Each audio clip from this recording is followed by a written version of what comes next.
I feel that my work depends on a genuine connection with the material. So the process of manipulating, transforming a material is something I'm committed to, and I also find necessary in my work, because the amount of labor and time I put into the work is what I believe my viewers respond to when they come to experience an installation environment. I was born in China. I was born in a northern rural village, actually. My parents were among the sent down youth during China's Cultural Revolution. My years in the village was actually very important to me, because that's a space where children run around free. We played with mud and sticks and really engaged with everything handmade. That's where my love for material and the handmade started. I do use sewing as an action, as a performative act of women's work in my performances quite often. For me, the action of sewing is an action of healing. It's mending something that's broken to give it a new life. In Gallery 1, the installation is titled Lord Dallas. It's a site-responsive installation designed for this gallery space. And the piece is inspired by a Chinese legend of the red thread, which tells when children are born, they're connected with the invisible piece of red thread. So this is how, over the long years of their lives, they come closer and eventually find each other. In the mezzanine gallery here at the Crow Museum, we installed a project titled Each and Every. And the project is looking at the crisis that we are facing of migrant children being taken away from their parents and loved ones. These pieces of clothing are embodiment of this desire to cultivate hope, perhaps. Both talk about the trauma these children are experiencing, but also what do we do as individuals witnessing this situation. That's why the piece is entitled Each and Every. It's a long path from that beginning time all the way to here now. I'm sitting here in this beautiful museum talking to you about my work as an artist. So there's a deep sense of gratefulness for me as an immigrant and as a female artist. So my work look at both of my migrant experience, personal, and also relating to those that's sharing the similar dislocation, displacement, and diaspora. And it's also looking at my life and my experience as a female artist, as a woman. And in my most recent project, for the first time, I'm looking at the world through a mother's lens. Well, hello. Thank you for joining us today for Art, Refugee Policy, and Human Rights. I'm Jennifer Holmes, Dean of the School of Economic, Political, and Policy Sciences at UTD. Before we begin, I want to thank our co-sponsors. This is a broad coalition, and we're just so excited about this event. So first of all, of course, the Crow Museum of Asian Art, which recently became part of University of Texas at Dallas. I also want to thank Refugee Services of Texas, the Center for Asian Studies, the School of Arts and Humanities, the Edith O'Donnell Institute of Art History, and the School of Arts, Technology, and Emerging Communication. This event demonstrates how art can engage our senses and shape our perception, ultimately creating a new understanding of policy issues.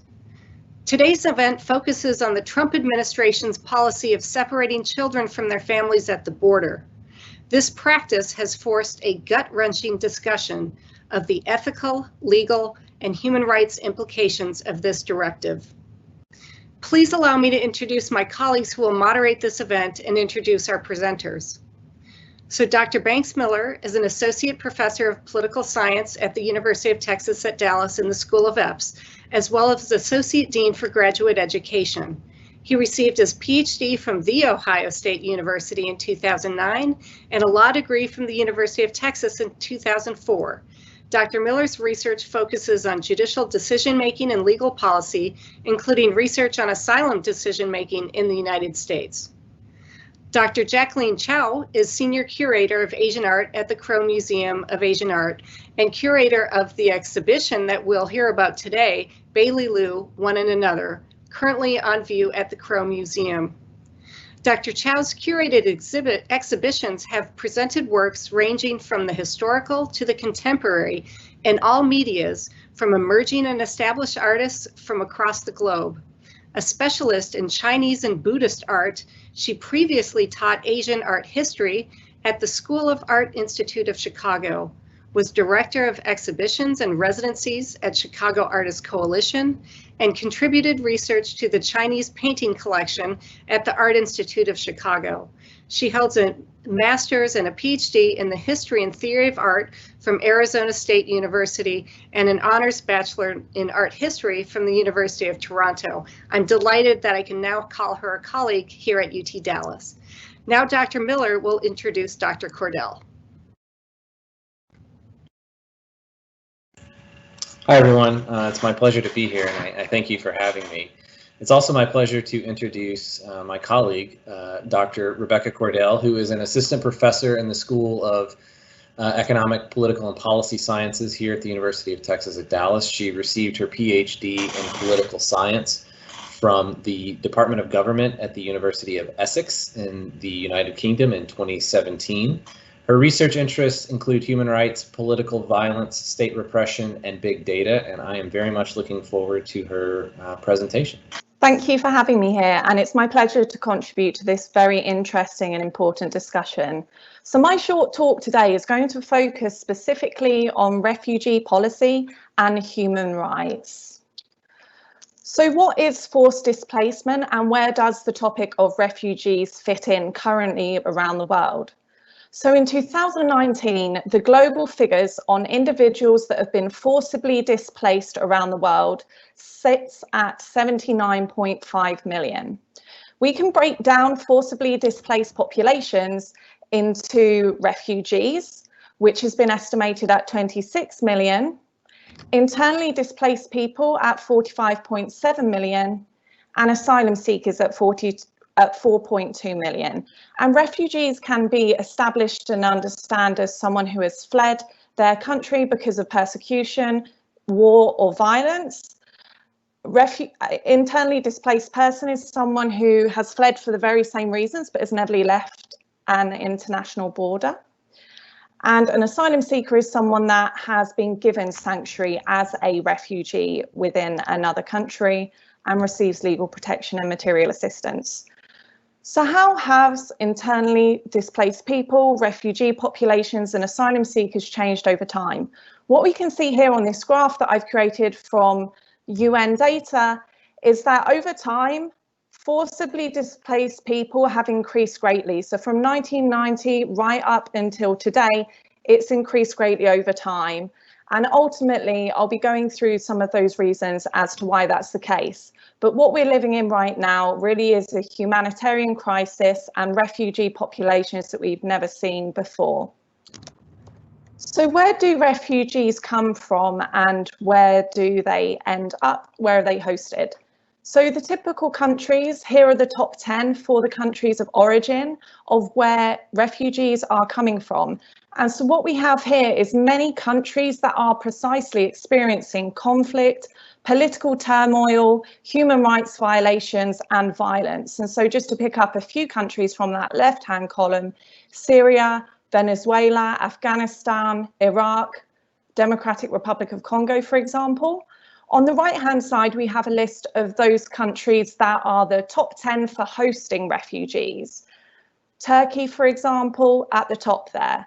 Many of these countries are closest to, regionally, those countries that are experiencing those conflicts and that political turmoil. But we also have a couple of notable countries to talk about: Germany, and for our relevance of the talk today, the United States at number 6. So what human rights protections do refugees have under international, domestic, and regional law? So human rights protect refugees specifically. Refugees have human rights enshrined in multiple international legal protections, whereby they should be respected before, during, and after the process of claiming asylum. More generally, everyone in the world has a right to seek and enjoy asylum in other countries. So how has the US responded to this gradual and very large increase in global refugees and in displaced populations around the world? This graph here shows you the US limits on the number of refugees that it is willing to accept over time. Specifically, what I'm showing you here is what you can see as a decline in the number of refugees that the US is willing to admit under the Trump administration.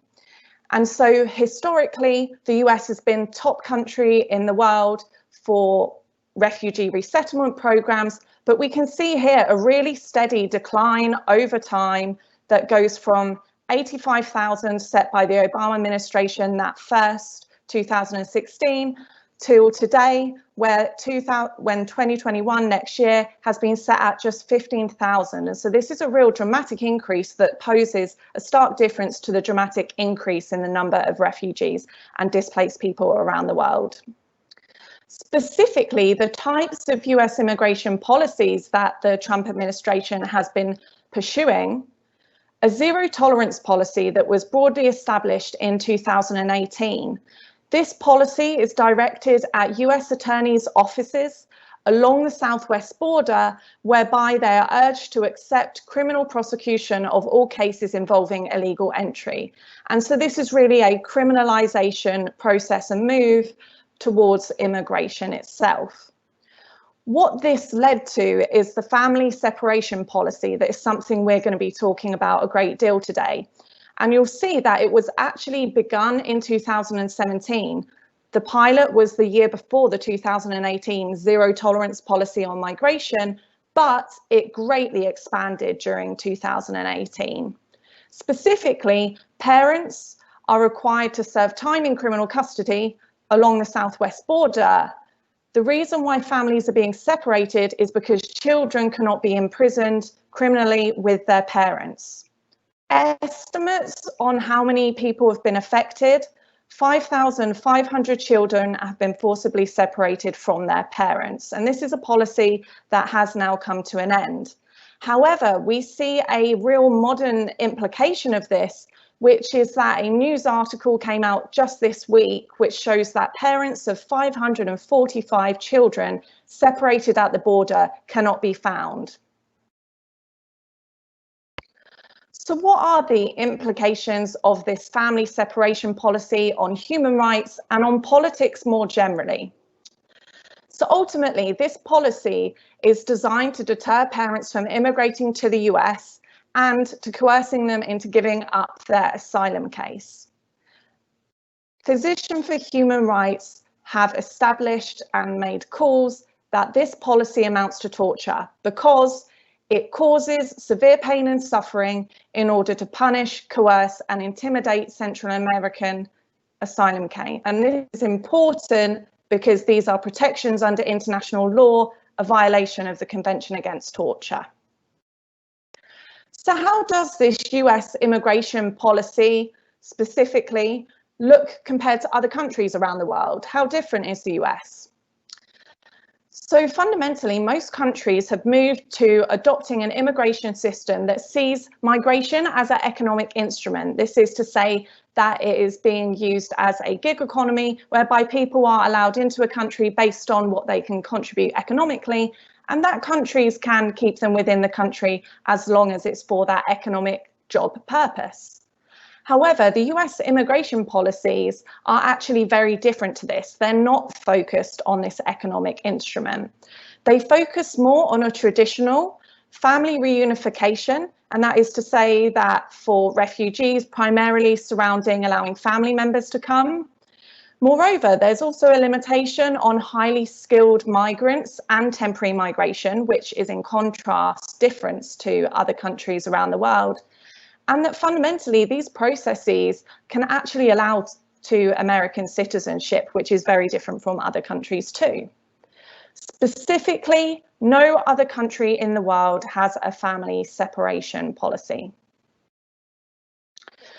So an important question that comes from here is that in political science, we like to understand and analyse government's decisions based on their effectiveness and why they are doing it. So family separation policy is being used as a deterrence policy. And something that's important to say is that this is working. Is it yes or no? Family separation policies have not deterred families from coming to the US. And so studies have shown that monthly limits and admissions of individuals coming to the US over the border didn't decline after the family separation policy started. If it was implemented because it was designed to deter, this is suggesting that actually it's not working, because if it was, we would have expected to see less people come during the time when the US family separation in those months after it started. More generally, why is it not working? Well, because individual decisions to migrate are based on a cost-benefit analysis. That is to say, individuals decide whether or not they are going to go to a country based on a number of push and pull factors. The push factors are those ones that I explained at the beginning of the presentation: conflict, violence, for example. The pull factors are what the US is trying to work with when they're trying to deter people from coming. They're trying to stop pulling people to the US. But the problem is that the overwhelming issues of poverty, violence, lack of economic opportunities, and food insecurity are ultimately much greater force in causing individuals to come to the US. So that concludes my short talk today on refugee policies and human rights. I really look forward to hearing from my excellent colleagues coming up, and look forward to taking your questions at the end. Thank you. Thank you so much, Rebecca. Awesome talk. And I just want to mention before I introduce Ashley that at the conclusion of Ashley's talk, we'll have a little bit of time to chat about what they've said, and just to kind of get a sense of, you know, maybe things a little bit outside the scope of their talk. So having said that, it is my pleasure to introduce Ashley Faye, who is the Development Director of Refugee Services of Texas. Prior to moving from Arizona 2 years ago, Ashley worked with a variety of populations, including indigenous communities, teens and adults in the mental health and criminal justice system, villagers in developing countries, refugees, and trafficking survivors. She holds a master's degree in social justice and human rights, and is passionate about advocating for the rights of disenfranchised groups, including displaced peoples. I'm very much looking forward to this talk. Take it away, Ashley. Hi, everyone. Thank you so much for having me. My name is Ashley. I'm the Development Director at Refugee Services of Texas. And I'll start by just sharing a little bit about RST and who we are, and then about refugee resettlement a little closer to home here in our state. So RST has been around since 1978. We're the largest refugee resettlement agency in Texas, and we serve all over the state. So we're in the Rio Grande Valley, down on the border with Mexico. We're also in Houston, Austin, Dallas, Fort Worth, and Amarillo. And over the last 42 years, we have resettled thousands of refugees in Texas. We are founded as a social service agency to provide direct services to displaced populations. And so, of course, that includes refugees, as well as other populations who are displaced that we'll dig into a little bit. So to start with, how does someone come to be resettled through an agency like Refugee Services of Texas?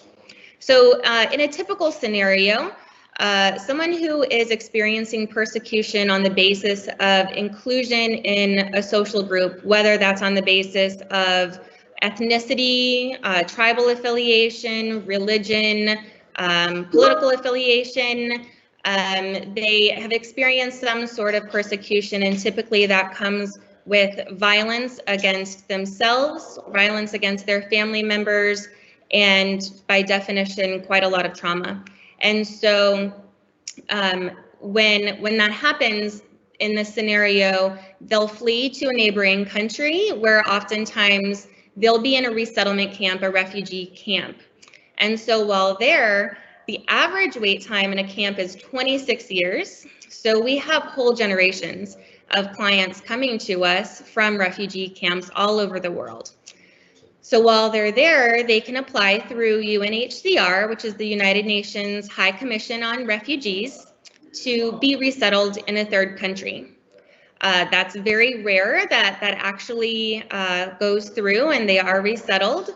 But in this scenario, again, they go through lots of security checks, multiple background checks, multiple medical examinations. And then when they are approved for resettlement through the UN then allocates them to a country. And that's typically on the basis of family ties, if they have family or contacts who have preceded them and are resettled already. And so in the case of them coming to the United States, there's 9 voluntary agencies that refugee families then filter through to agencies like Refugee Services of Texas. In about 40% of the cases that do come to our state, a little bit more than 40% this year, they come through Refugee Services of Texas. And so we find out about 2 weeks before they're coming that they will be arriving, and that is that's when we really start preparing for them. And so to backtrack just a little bit, only less than 1% of displaced persons are actually resettled in a new country. So I think there's this myth that it is so common for a displaced person to be resettled. But truly it is very rare that happens. Also, less than 1% of the time they return to their original country, they're repatriated. And so of course there's generally security concerns with that. And so that's usually not an option. And so hence the 26 years in refugee camps. And about 86% of the time, they're integrated locally into that second country that they have fled to. This gives you an idea of where clients are coming from across the United States. This is as of fiscal year 2018, so it's changed maybe just a little bit, and it looks slightly different for Texas. I would say the majority of our clients do come from the Congo. We have lots of Burmese clients right now, particularly from the Karen ethnic group. Not a lot of Ukrainians and Bhutanese. We have lots of refugees right now from Iraq and Afghanistan. And this shows where refugees were living as of 2018. This has changed just slightly in the past couple of years. Typically, Texas and California flip-flop, and so we're usually number 1 or number 2 in terms of resettlement. But we're usually one of those top resettling states. So it just speaks to the fact that as we have this narrative about refugee resettlement and the role that Texas plays in that, it's very important for us to advocate and have a voice. And Dr. Cordell talked a little bit about the decline in refugee resettlement over the past 4 years. And in fact, at the height of resettlement, 220,000 refugees were being resettled in the United States. And that was during Reagan's administration, during a Republican administration. So I think it's really important to recognize that refugee resettlement has, until very recently, always been a bipartisan issue. On average, 95,000 people are resettled. And so if you hear talk of the GRACE Act, people advocating to legislators to pass the GRACE Act, that is advocacy towards resetting the number of refugees coming in back to that historic average of 95,000. And then, of course, over the past 4 years, we have seen the number of refugees dwindle from 45,000 in 2018 to 30,000 in 2019, 18,000, and now a new record low of 15,000. And it should be noted that this is the cap that's put on the number of refugees coming in. However, that does not mean that is the number of refugees that actually came in. So this last fiscal year that just ended September 30th, we saw less than 12,000 refugees admitted, and that's because of some of the policies that Dr. Cordell spoke about, as well as COVID. So how does this impact resettlement in the United States? So for RST, last year we resettled 1,000 refugees, 1,002. This year, that just ended in September, we resettled 788. And so this number includes refugees, as well as 2 other groups that I wanted to mention. So we serve asylees, which, as Dr. Cordell mentioned, asylees are essentially refugees. They're treated as such when they receive asylum status. They basically secure their own travel, however, to the United States. So rather than being in a camp and applying through the United Nations, asylees secure their own travel and claim asylum when they get here. They're called asylum seekers until they're actually granted that status, and asylees when they receive it. And just as of this year, we're very excited to announce that we are serving asylum seekers as well. And then we serve SIVs. Those are special immigrant visa holders. And those are the folks from Iraq and Afghanistan who have aided the United States troops in their home countries, typically through translation, but not always. And as a result, they have a target on their backs, and so they are resettled here in the United States. And then in addition to that 788, we have served 300 survivors of trafficking this year and 306 unaccompanied minors. And that program we're happy to announce is expanding this year. So about 1 out of 26 refugees nationwide are resettled by Refugee Services of Texas. A little bit about our programming. So we provide all of the basic necessities for a refugee family coming in. Those 2 weeks that we have when we're notified that they're coming into the United States is our go time. And we work with volunteers to set up their apartments. We want to make sure that they're fully furnished for them. They get a one-time payment of $800 when they come into the United States, and out of that comes rent, furniture, food, clothing, everything. And so we try to help them make their dollar stretch by furnishing their apartment through the generosity of volunteers. So we make sure that their apartment is set up, that they have a warm meal on the table. We greet them at the airport. And then we make sure through our case management that they have food, they have clothing, they find a doctor, their kids are enrolled in school. They receive ongoing case management as well as employment case management. So we are able to work with our community partners and place them in jobs locally. We offer ESL classes, cultural orientation, know your rights, seminars. We do trauma-informed mental health services and also immigration legal assistance. And so with tools like this, we see statistics like these. So refugees pay an average of $21,000 more in taxes than they ever receive in public benefits. That was $20.9 billion in 2015. By the time they've been here 16 to 25 years, 84% have taken steps to become citizens, and 13% are entrepreneurs compared with 9% of US-born residents. So we see employment and education rates equal to or higher than native-born Texans. And so I think that it's important to dispel some of these stereotypes that we hear contrary to this information. But I do think it's also important that we look at refugee resettlement first and foremost as a human rights issue. I will now pass the baton to Jacqueline, who will introduce our guest speaker. Thank you, Dr. Miller. Thank you, Dean Holmes, for the warm introduction, and also to Dr. Cordell and Ashley Faye for your very informative and inspiring presentations. My name is Jacqueline Chao, and I serve as the Senior Curator of Asian Art for the Krim Museum of Asian Art at the University of Texas at Dallas. It is my distinct pleasure to introduce our next speaker, Beili Liu.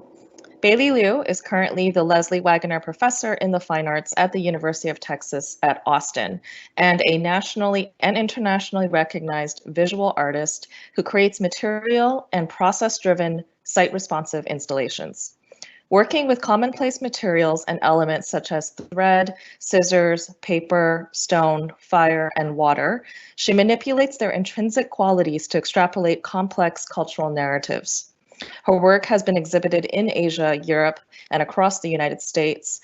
And in 2018, she was named Texas State Artist in 3D Medium by the Texas State Legislature and the Texas Commission on the Arts. Beili Liu's exhibition, One and Another, is currently on view at the Crow Museum of Asian Art through to January 10th, 2021. Her exhibition is the inaugural exhibition of the museum's Texas Asian Women Artist Series, a focused, multi-year exhibition series dedicated to making visible the work of emerging and established Texas-based contemporary Asian women artists.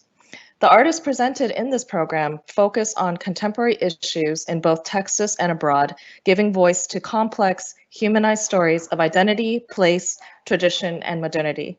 Please welcome Beili Liu.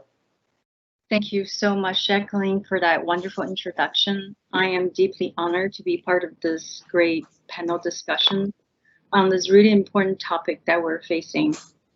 I want to say thank you to UTD, to Dean Holmes, and I'm so excited to be sitting here, and many of these information, they're kind of vague for me as a visual artist, and I learned a lot today already listening to Dr. Cordell and Ashley. So thank you so much. I'm a visual artist, and I'm going to show you 4 projects of mine to give you a sense of my practice and the progression of my career. Let me see if I could advance my slides. I will start from 2004. I was invited to do an artist residency at Art Farm in Nebraska, and this is right after graduate school. I saw this image that says 350 tons of free clay for artists to use. So as a young international student, just finished graduate school, I thought I must make use of this free material to make something. So this is the project I made. It's called The Little House Stands on the Prairie. It is a replica of my parents' handmade home. In the intro video, I talked about I was born in a rural small village in northeast China. So the life there is really simple, and the houses there are usually made by hand. Here's an image of one of those houses I was born in, and it is kind of sinking. In 2006, I was able to go back to the home village of mine and documented this image. So in the village, typically men come together to help a young man who just got married to make his new home and know these houses belong to men. So as a daughter and a young female artist, I thought it's quite an empowering thing to do, to undertake to create a home of my own, my little house. And obviously I didn't know how to make a house, so I asked my father to share with me the structure of the house. So this is a sketch from my dad with all the notes on what the parts are called, how they come together, and making use of his sketch and his formula, I was able to make these adobe bricks with volunteers that came from the local community, schools, University of Nebraska, Lincoln architecture students came and helped to make these bricks. For my 2 months residency, I spent 6 weeks to make bricks with the help of local residents and the community. And then we used 2 weeks to make the house. The material you see, they're all reclaimed from the farm. So the wood here you see, they're fallen trees. And I learned some pretty basic carpentry, masonry.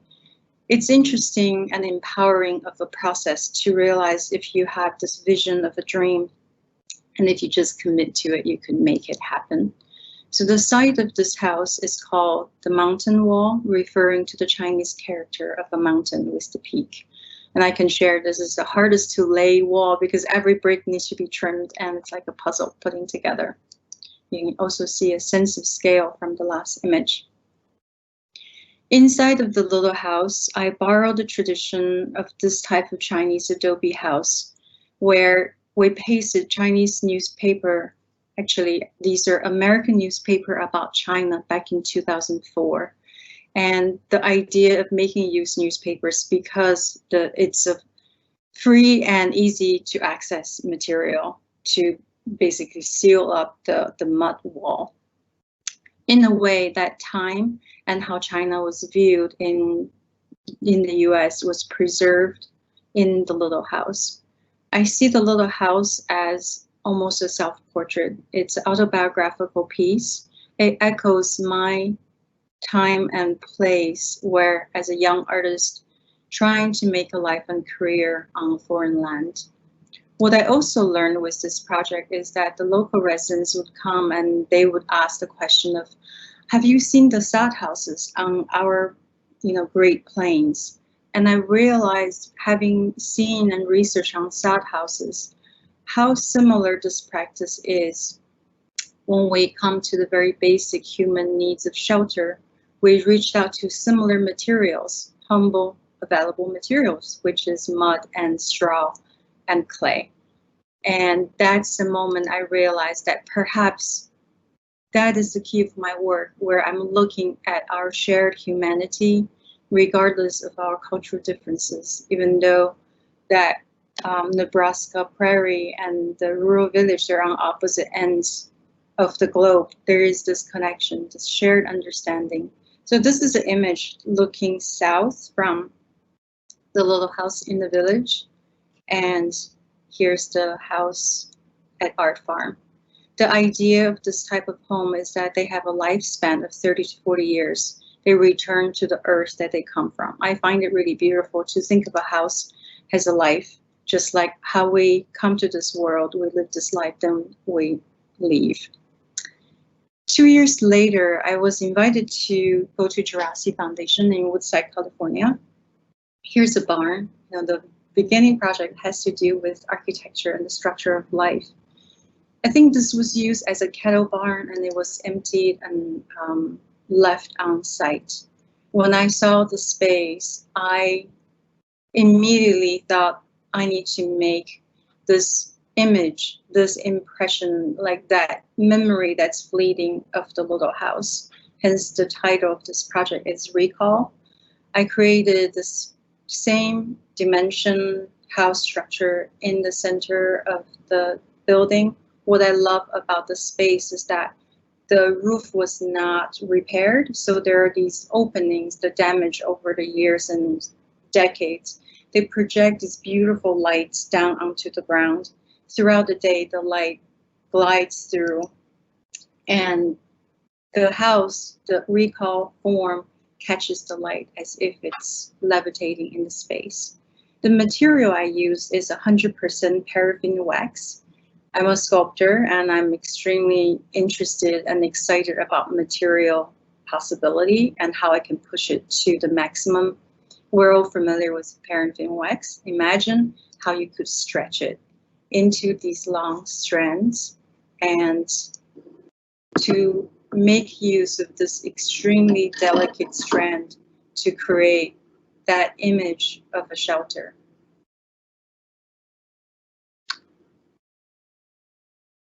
So studio experiment with material converges with my response to a given site, and the two coming together become the beginning of this piece. This is a very meditative process.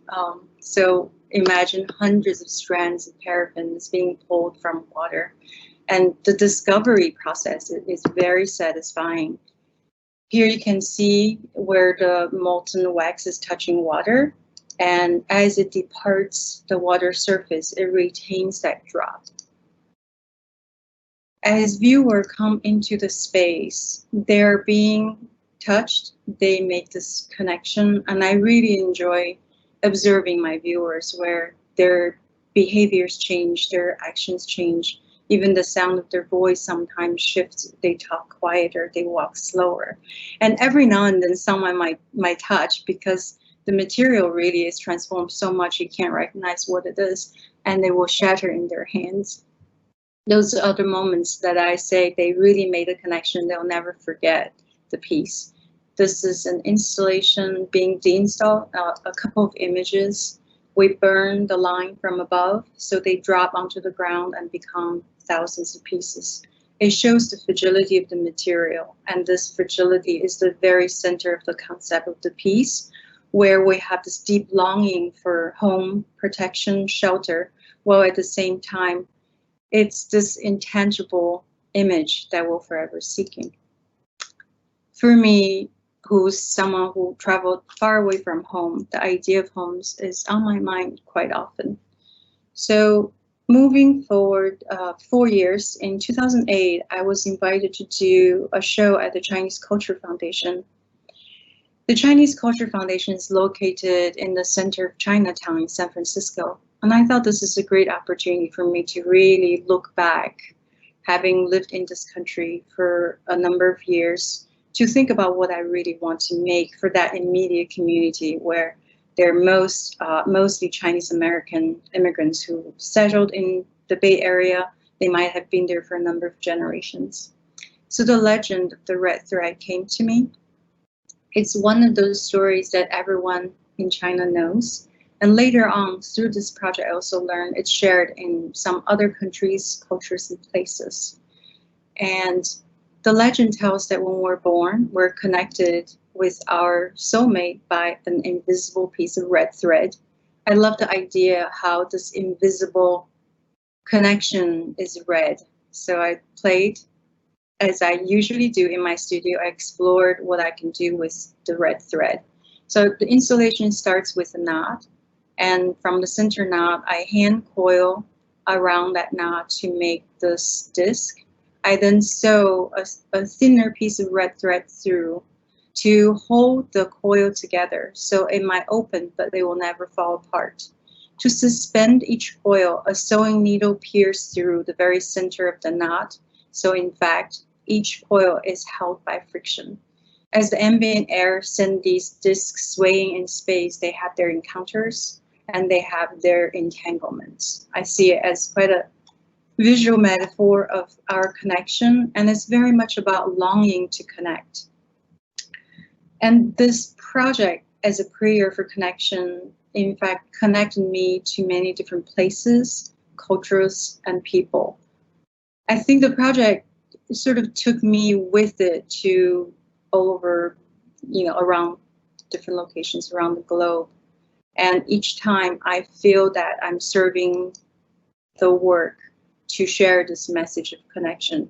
And this is also one of those projects where no matter where I go, there's this understanding and appreciation from the viewers at that place.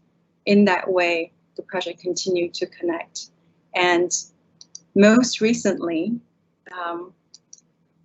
the project came home to Texas, to Dallas. And I was very happy to be able to create this piece so close to where I've spent my life for the last 12 years. So Lower Dallas is a site-responsive project where it's composed and designed for the gallery space. So part of the process is I arrive on site knowing what I will bring, but I first walk the space and then I compose based on the reading of the space. So every composition is uniquely its own. It's very different. Upstairs in the Crow Museum of Asian Art, I created each and every. This is the second iteration of this installation. The first site was in Seattle. So the beginning of the project started with me reading the news of the migrant children being taken away. This shock and disbelief, this intense sense of pain and also a sense of guilt and burden. Looking at my daughter, back then she was 4.5, almost 5. Now she's 6.5, almost 7. So we're looking at 2 years' time, maybe a little longer. I look at her life, her freedom, her access to protection, and this a loving family. And then I look at the children on the news, and I thought, how can this be? And I asked what I could do. With that sense of guilt, I decided to make an art piece. So I've saved my daughter's clothes throughout her life. It's hard to let go. So I had hundreds of pieces of her little clothing from ever since she was infant all the way to, when she's 5. And I see these as vessels of tenderness and love. It clothed her little body, it held her warmth, it held my touch of washing, holding, bathing, taking care of her. So these clothing, in a way, records this connection between loved ones, parents, caretakers, and children.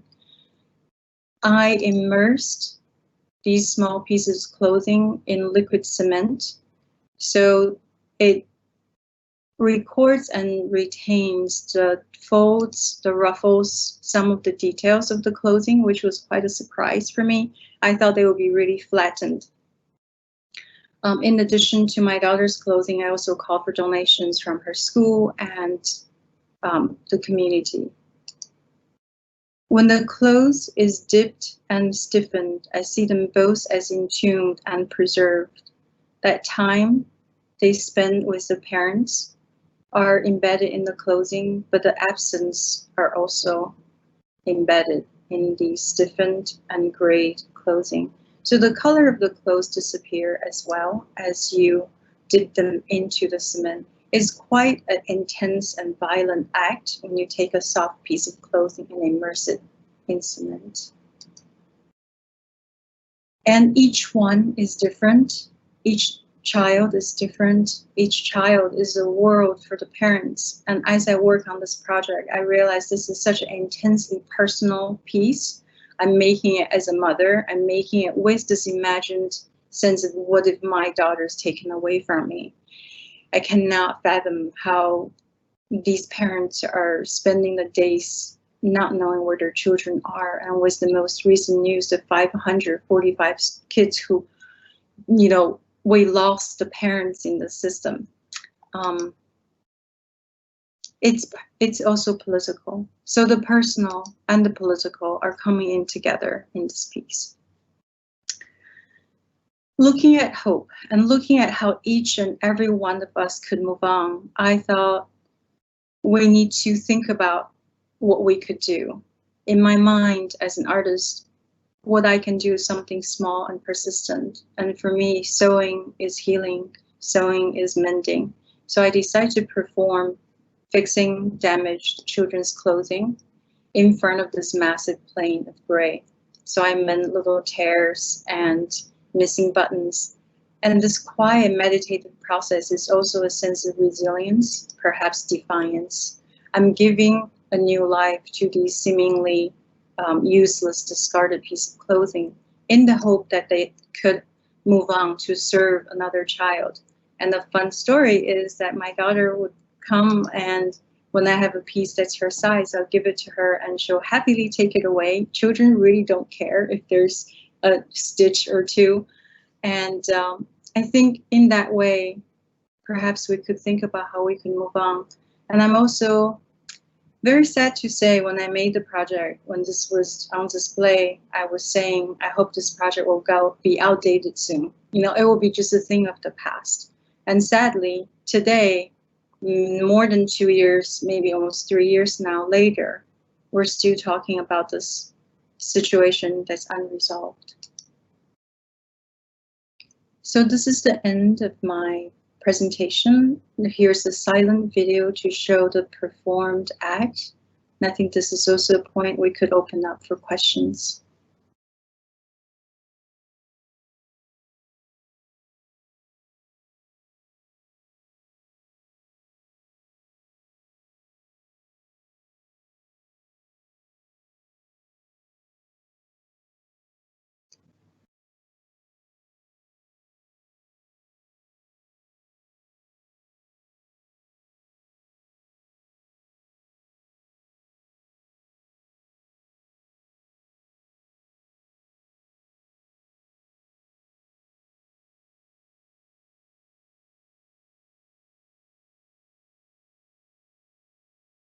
All right, well, let's, I think Jacqueline Chao, do you have a couple of questions for Beili first before I open up to the questions from the audience? Yes, well, I have, oops, let me go ahead and speak. Hi, everyone. Beili, I just want to say thank you so much for such a moving and inspiring presentation. And I really do feel that your work, what I think is interesting is when we had first talked about your exhibition at the Crow and we talked about your pieces, Lore and Each and Every, and how it very much focuses on the theme of human connection.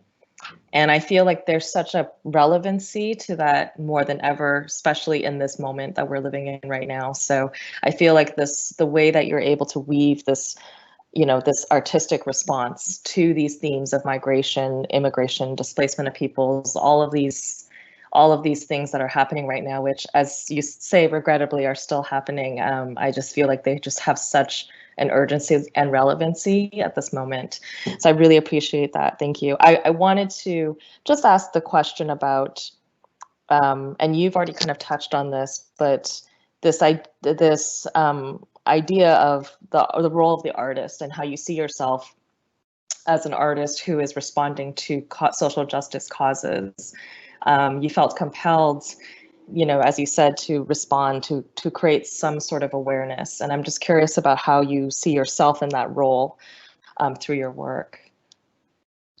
Thank you, Jacqueline. That's a great question. Mm-hmm. I believe that it is the artist's responsibility to bear witness of our time in small and larger ways. A lot of the work comes from our personal experience. It comes from within. But then as soon as it comes out of us, then we need to find that connection to really understand who we're talking to, how does the work serve. I think more and more throughout my career in recent years, I think about why is this work meaningful, worthy of my viewers' time and attention. So for me as an artist, I didn't get to talk about the making process. I need to put in my effort, my genuine concern, and my labor.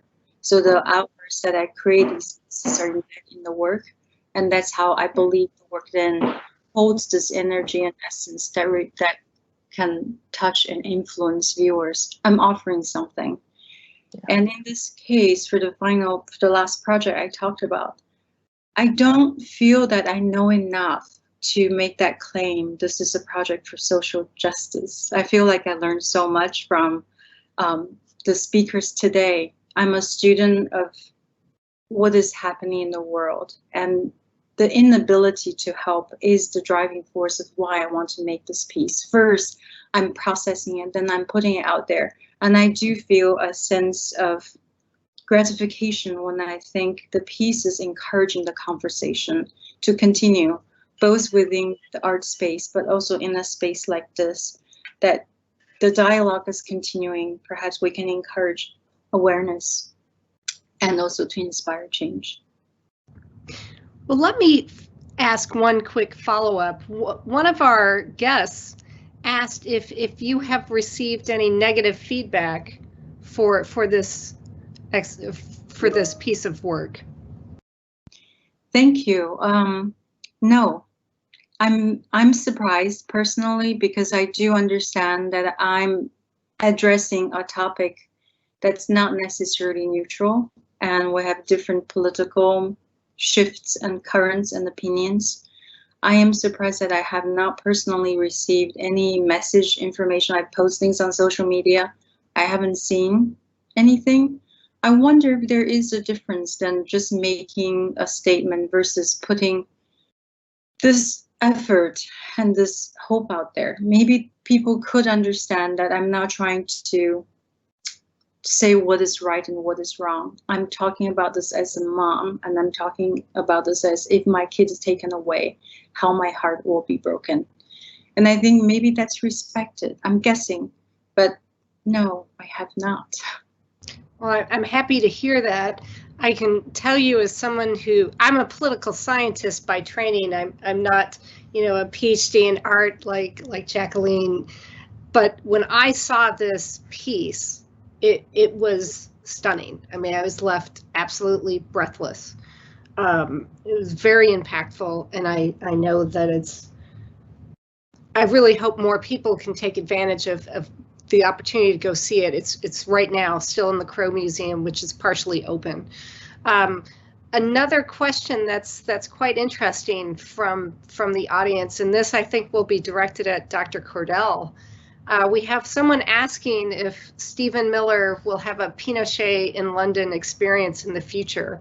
In other words, will some administration officials possibly be charged with human rights violations if they travel abroad? Yes, that's a very interesting question. And I think something that we do see often is that ultimately individuals that are responsible and found responsible for violating human rights are tried on other soil, and also through international and regional institutions that implement international and regional law. However, being a political scientist and studying human rights from that perspective, the US standing matters a lot here, and the power it has is important too, and the political repercussions that countries that try and do this to members of the US administration more generally, that would be quite costly for them. And so I think given the US's relationship and the dependence that countries have on it, trade, aid, etc., and more generally military cooperation or intelligence cooperation, I think those are the sorts of things where it maybe is less likely.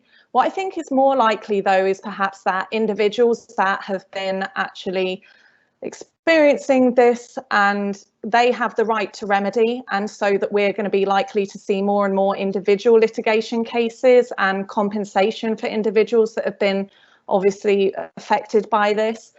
Countries too are also able to do that on the behalf of their citizens that have been affected. And so I think something like that is perhaps more likely, and that we'll see those sorts of implementations coming through compensation. And do you see larger human rights implications for this policy? Yes, definitely. So beyond the Convention Against Torture, and that this has been seen and responded to as a violation of cruel and inhumane treatment, it's also a violation of the rights of the child. And the US is actually quite famous in that it is one country that isn't committed to that legally as a document. But still there are some other violations here: the right to family, and the right to not have punishment and punitive treatment more generally. And so this actually goes quite hand in hand with a general trend towards a pulling back from human rights obligations that we have seen in the Trump administration more generally, less of an interest in human rights, money being withdrawn from the UN and so on. And so I think that there are larger implications for this. Also, not just for the US, but beyond for other countries too, that the US would usually be holding to account and be a really big country that's actually tracking human rights and holding other governments to account too. So we could see some effects there on how other countries behave as a result of this withdrawal. Wonderful, thank you. Well, I see a couple of questions that I think should really go to Ashley. One is very, very positive. So one viewer is asking, how can they get involved in refugee resettlement efforts locally? Sure, thank you. So I definitely encourage everyone to check out our website for opportunities that we have coming up. rstx.org is our website. Reach out to us. My information is on there as well. I'd be happy to chat with you personally. We're always looking for people to get involved in a variety of ways. We have direct service opportunities if you're interested in greeting refugee families at the airport and helping us prepare for them, and helping with transportation and English classes and things like that. There's a huge need. On the fundraising side, of course, there's always a need. And really right now more than ever, I think there's a huge need for education and advocacy. And so I would invite you to some of the fun, free events that we have coming up. We have a book club. Our next meeting is actually tomorrow with author Jessica Goudot, and we always have the author present with us. So check that out. Saturday mornings, every other month at 10 o'clock. We have a fun event coming up for International Human Rights Day on December 10th. We're working with the Islamic Arts Association on the largest Islamic arts event in North America, December 5th and 6th. So just a lot of really fun ways to get to know more about refugees and refugee resettlement. Great. Well, thank you. There's one last question in the chat that it looks like it was generated by the debate last night. So the presidential debate, the moderator did ask a very pointed question precisely about this policy. So, you know, the president stated that in his view, a lot of these children weren't separated from their parents, but were actually being trafficked by coyotes or professional traffickers. Does anyone want to comment on that? So I'm sure we both could. Yeah, once you start and Rebecca can follow up. Yeah, please. Well, I first want to point out that there's a difference between smuggling and trafficking, right? And so our trafficking clients have been forced into labor or sexual service against their will. And so I think what he's referring to is more a case of smuggling, but that is not the issue that's on the table. These are not children that have just been shipped across the border on their own for the most part. These are children that came with their families, all of them. We're talking about 545 children who were separated and not joined again with their family. And so that's the issue that we're talking about. And I think he was really conflating the issues when he mentioned that. Dr. Cordell, did you have anything? Yeah, just to add to that, I think too that is perhaps somewhat of a tactic to try and escape somewhat of the legal implications that may be coming from this. And we've already seen some individual litigation and compensation started happening too. And I think if there's a ability to assign to other actors and push the buck there, I think that's something that's quite likely too, and something that we see in politicians more generally in terms of trying to escape the political costs of human rights abuses. And that's something that many countries try to do when it comes down to the costs of violating domestic law, as it did international law as well. And so constitutionally, this is something that many legal researchers too have said that violated the Constitution. And as a result, there are some legal implications there too that Congress are likely to take up. Very interesting. I mean, I've seen in some of the countries I've studied that you will have later in time, as you say, domestic legal action, whether it's Argentina after the dictatorship or many other cases. So that'll be interesting to see moving on. We do have a very interesting question for the artist, for Beili. And the question is, who influenced you in the artistic world? So where did you get some of your inspiration from? And then this is really quite interesting given the medium you work in. How long does it take you to implement these projects? Thank you for the question.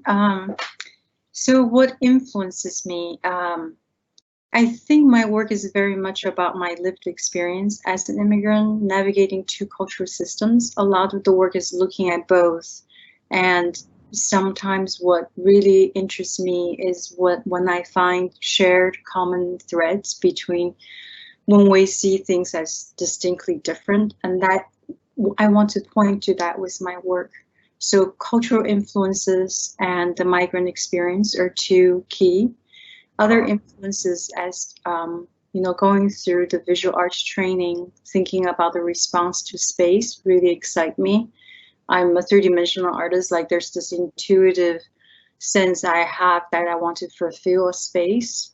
When it's offered to me, I think about how I can energize the space, so to transform it, so to offer that experience for my viewers, and they could gain something from encountering my work.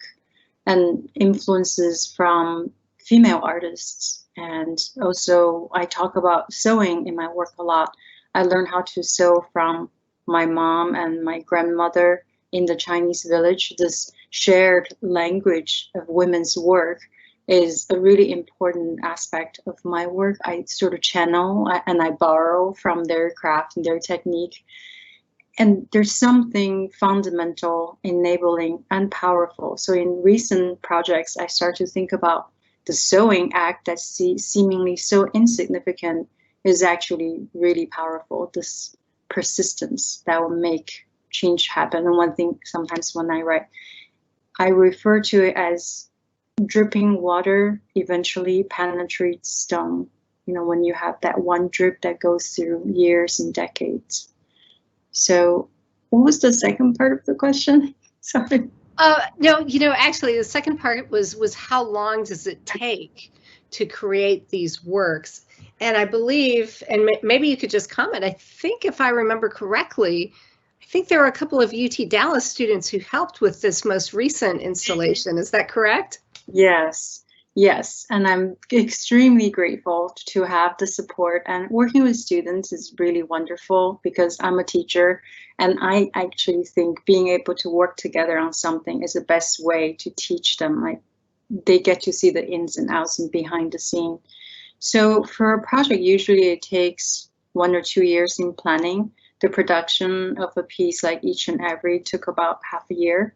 So each time when the work travel, when it comes to a new place or when I install a new project, it usually takes 1 to 2 weeks on site with help of generous people that from the community, like the house. I could not have done it, obviously, by myself.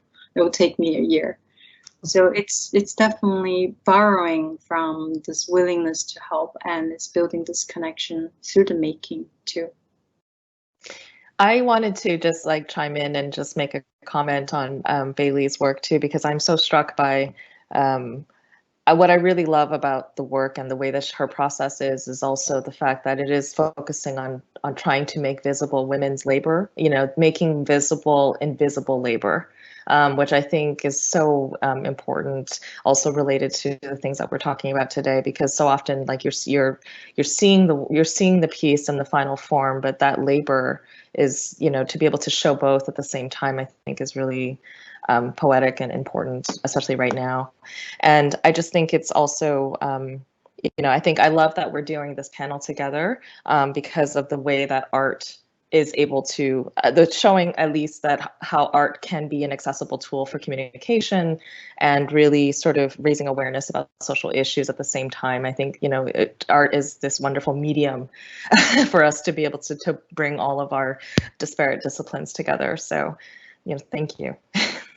Well, I can't agree more. I mean, this was the first event that we had to cancel due to the pandemic. It was just as we were supposed to be in person in March as things were starting to spiral out of control. And I'm personally very grateful that we were able to reschedule this. And I really can't emphasize enough the invitation for people to go see it in person, because it's striking. And I'm not eloquent enough to describe the art, but it definitely moves you. And so I hope people take advantage of that. Thank you so much, Beili, especially you. You've been so gracious and patient as we've been suffering through these trials and new technologies that don't always work. And I know we have faculty on this panel, and every single one of them has had the same experience. And Ashley is a wonderful sport as well, struggling with our technical difficulties. I think we're going to do a lot more together, Refugee Services, the Crow, and these different schools working together. I do think art and policy is something I would love to do regularly, because whether it's Art for Good or some of the other organizations that Jacqueline is working with, or in Beili, if you have another similarly inspired piece, I think we could have you back. But I also appreciate the fact, here's our sister institution. She's on the faculty at UT Austin. It's been a wonderful event. I love that. I think all UT institutions should come together and do great things together. I also do want to say thank you. I learned a lot from Dr. Cordell, from Ashley.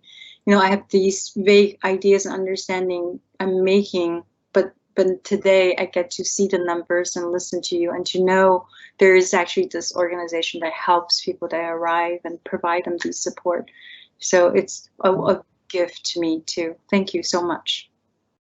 All right. Well, in closing, I will just say this, with the isolation of the pandemic, it's even more gratifying to have an event where we get some great visuals from an artist and hear the story of the creation and then learn the policy impact and the human rights implications. So I feel better about things this week. I think it's been a long time since I'll able to clock off after 5 o'clock and feel really positive about what we can still do as a university with our partners, even in this challenging environment. So thank you all.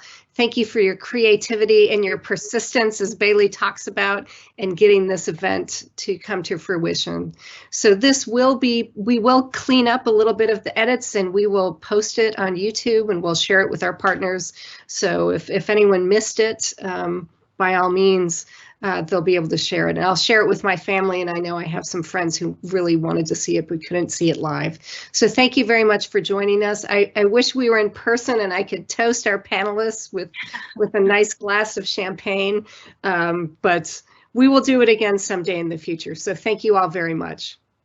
Thank you. And thank you, Jacqueline and Crow Museum of Asian Art, for having my work. Thank you. Thank you. Thank you all so much.